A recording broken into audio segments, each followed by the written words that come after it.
Welcome back to From the Pages of WWF Magazine, the July 1991 issue. And this is one of those issues where you can feel the WWF world stretching out in multiple directions at once, where nothing feels isolated, nothing feels contained. And every page you turn connects to something else, a rivalry, a personality, a moment that is still unfolding. And it pulls you in slowly, not by rushing you, but by layering everything together until you're fully inside that early 1991 landscape where the heroes are still loud and proud, but the threats around them are getting more intense, more physical, and in some cases, a lot more dangerous.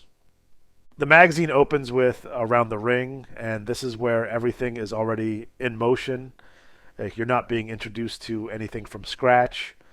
You're stepping into something that's already happening, feuds continuing, confrontations building, personalities clashing, and the tone is consistent. Everything is real. Everything matters. And as you move through these updates, you start to get a sense of where the energy is in the WWF at this moment, which rivalries are heating up, which names keep coming up, and which situations feel like they're about to explode. And then that carries directly into the fan forum, where the fans themselves step in and become part of the experience, reacting to what they're seeing, supporting their favorites, calling out the villains, and you can feel how invested they are, how real this feels to them, how much they're living inside these stories. Then the mood shifts when Brainstorm takes over, and now you're seeing the WWF through Bobby the Brain Heenan's perspective, and everything gets just a little sharper, a little more sarcastic, a little more cutting,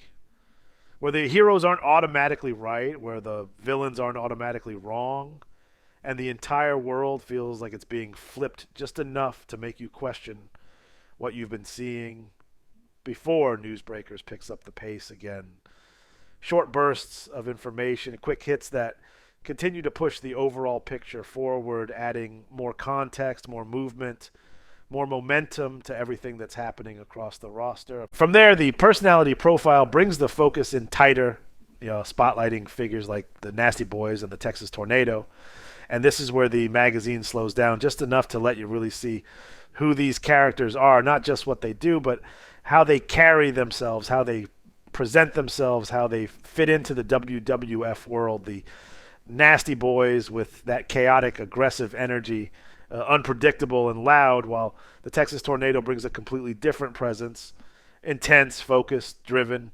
And by the time you move past this section, you've got a clearer picture of where they stand and what they bring every time they step into the ring. Then the magazine moves into its first major feature, the WWF interview with Hacksaw Jim Duggan, and Duggan doesn't hold back. He comes through exactly the way you expect him to, strong, direct, representing everything he stands for, speaking with that unmistakable rhythm, reinforcing his connection to the fans and his role in the WWF as more than just a competitor, but as a symbol of something bigger. And as you read through it, it feels less like a traditional interview and more like a statement, a reminder of who he is and why he matters in this world. From there, the scale widens again with Battle of the Titans, and now you're looking at something completely different. A battle royal environment where everything changes, where alliances don't last, where positioning matters as much as strength, and the idea of Saturday night's main event gives it that added importance, that sense that this isn't just another match. It's something meant to stand out, something meant to draw attention. And as you read through it, you can almost picture the chaos. Bodies moving, eliminations happening quickly, momentum shifting from one moment to the next. Then the tone tightens again with changing of the rules, and Sergeant Slaughter takes center stage, and everything feels heavier here. More controlled, more structured, his presence shaping the environment, his authority changing how things operate, and there's a lingering intensity that carries over from everything that came before, a sense that what he represents hasn't fully faded, that his influence is still being felt, still affecting the way things unfold. And from there, the issue moves into one of its key confrontations with the Spirit of the Snake, Jake the Snake Roberts against Earthquake. And the contrast here is immediate and powerful. Jake's patience, his timing, his ability to wait for the right moment set against Earthquake's overwhelming size and strength. And the imagery of the snake runs through everything. The idea of striking at the exact right time, of controlling the pace, of turning one opening into a decisive moment, and it creates a tension where you're not just watching a match, you're watching a clash of completely different approaches. And then everything shifts into something even darker with one casket suits all, and now the Undertaker steps fully into focus, and the tone changes again.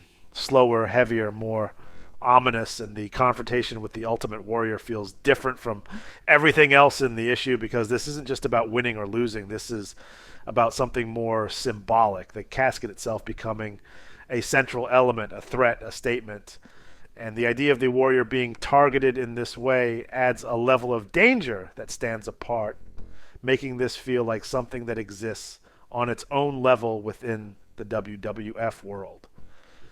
After that intensity, the magazine pulls back just enough with sensational Sherry, and now the focus is on presence, on personality, on what it means to stand at ringside and control the moment without ever stepping fully into the spotlight. And Sherry's confidence comes through clearly, her enjoyment of her role, her ability to influence everything around her, and it reminds you that the WWF is not just about what happens inside the ring, it's about everything surrounding it as well. And then the energy ramps back up again with Street Fight for Gold. And now it's the Legion of Doom against the Nasty Boys, and everything about this feels physical, aggressive, direct. There's no subtlety here, no hesitation, just impact, just force, just the question of which team can take more punishment and keep going. And as you read through it, you can feel how different this is from everything else, how it leans fully into that street fight atmosphere where anything can happen and usually does. As you move into the later sections, the magazine transitions back into its supporting features, WWF trivia giving fans a chance to test themselves, to stay engaged, Private Eye adding another layer of storytelling, WWF Lowdown continuing to move the pieces forward, Viewpoint stepping in with that strong editorial voice to frame everything you've just experienced, giving it context, giving it direction, and then the WWF crossword bringing that interactive element back in before everything closes out with Caught in the Act, a series of images that capture moments frozen in time, each one telling its own story through movement, through expression, through impact. And that throughout all of it, the ads are there as part of the experience. Coliseum Video offering you the chance to take these moments home, to relive them whenever you want. Merchandise ads presenting the identity of the WWF in a way you can wear, a way you can carry with you, and subscription ads reminding you that this is ongoing, that this doesn't stop here, that there's always another issue, another story, another moment waiting. By the time you reach the end of this issue, it doesn't feel like you've just read a magazine. It feels like you've stepped into a world that's constantly moving, constantly evolving, where every page connects to the next and everything is building toward whatever comes next. See you next time. Farewell from the Empire State.